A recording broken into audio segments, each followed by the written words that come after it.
जय हिंद। कैसे आप सभी। तो साथियों, आज हम आपके बीच में एक ऐसी विचारधारा को प्रस्तुत करने जा रहे हैं जिसके बारे में अनेक भ्रांतियां हैं इस समाज में, इस भारतवर्ष में, इस विश्व में। लेकिन हर कोई जानता है कि उनके विचारों का काट्य किसी के पास नहीं है।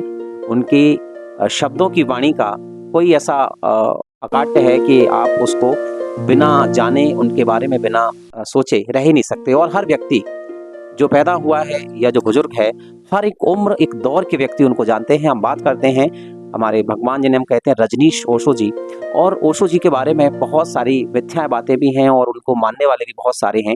आखिर क्या है उनका सच और क्या वो चाहते हैं, उनकी विचारधारा क्या है, आज हम पूछते हैं उन्हीं के आश्रम में बैठे हुए हमारे अनुराग जी से, जो कि एक प्राचार्य रहे और प्राचार्य रहने के बाद उन्होंने ये आश्रम बनाया। और ये किसी अनुदान का मोहताज नहीं है। उन्होंने ये बात कही कि खुद सम्मल होकर काम करिए, तभी आप त्याग की ओर जा पाएंगे। तो ये इन्हीं का आश्रम है, इसमें किसी का योगदान नहीं है। हाँ, लेकिन सबके लिए द्वार खुले हुए हैं। जो मानता है, जो विचारधारा मानता है, उसके लिए आप यहाँ आ सकते हैं। मैं बात करता हूँ अनुराग जी से। अनुराग जी, सबसे पहले आपका स्वागत है हमारे यूट्यूब चैनल पर। अनुराग जी, मुझे बताइए कि हम यहाँ कितने वर्षों से हैं और ये क्या प्रक्रिया है, क्या साधना है, और मूलतः ओशो के विचार क्या हैं, ये हमारे दर्शक सुनना चाहते हैं। यहाँ मैं लगभग 30 साल से हूँ और ओशो की जो सारी की सारी प्रक्रिया है वो ध्यान पर आधारित है। हालांकि आप देखेंगे दर्शन के बतौर तो उन्होंने लगभग 650 किताबें दी है। और आप कोई भी विषय और कोई भी विचार हो, ओशो से अछूता नहीं है। ओशो ने सब पे अपनी दृष्टि डाली है।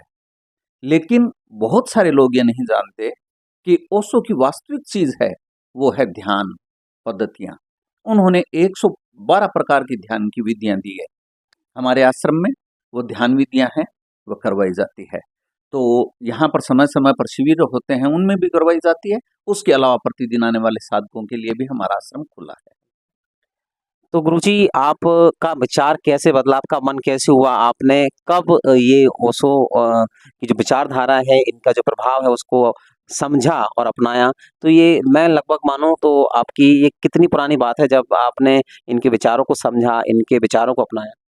मुझे जहाँ तक याद आता है, मैं बचपन से ही छोटा था, तभी से मुझे कोई तलाश थी किसी चीज की, क्योंकि मैं जो कुछ समाज में जैसा था उससे संतुष्ट नहीं था। तो एक इत्तेफाक था कि जब मैं 11th कक्षा में पढ़ता था, 1984 की बात है, तो एक ओशो की किताब मुझे मिल गई। उस किताब का नाम था संभावनाओं की आहट। उस संभावनाओं की आहट किताब से और पहली पंक्ति के साथ ही ऐसा मानिए कि मेरा संन्यास हो गया। जैसे ही मैंने उस किताब को पढ़ा कि मुझे जो तलाश थी, मेरी वो तलाश पूरी हो चुकी है। पूरी हो चुकी है।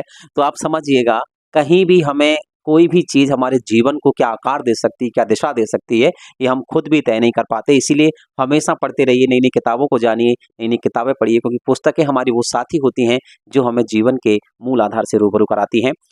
मैं बात करूँ अनुराग जी आचार्य की, तो आचार्य जी के द्वारा बहुत सारी प्रिय किताबें लिखी गई, जैसे समय के पार, ये इनकी बहुत शानदार पुस्तक है।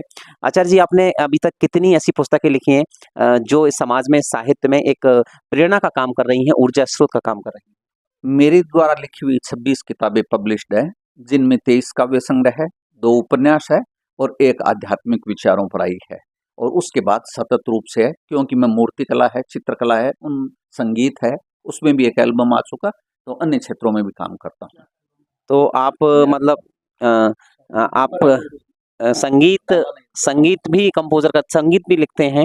संगीत लोग जो विचारधारा रखते हैं ओशो के बारे में, क्या वो कितनी, कहाँ तक सही और कहाँ तक गलत है, ऐसा मैं मानता हूँ।